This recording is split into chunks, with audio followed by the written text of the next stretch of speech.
কত পেঁয়াজ, বৃষ্টিতে পেঁয়াজ নষ্ট হয়ে গেছে।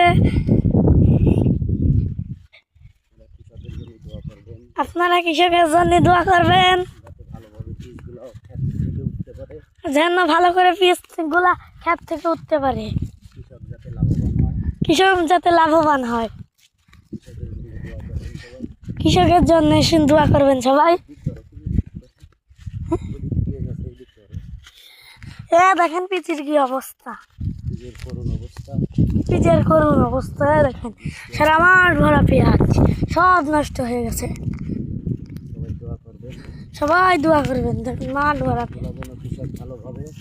পেঁয়াজ গুলা যেন কৃষক ভালোভাবে বাড়ি নিতে পারে,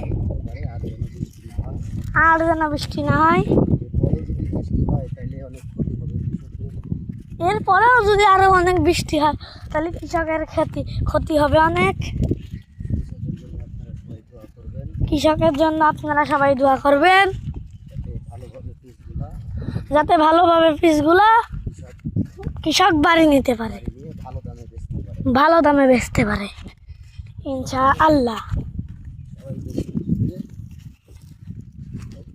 সবাই বেশি বেশি করে দোয়া করবেন এবং ভিডিওটা শেয়ার করবেন।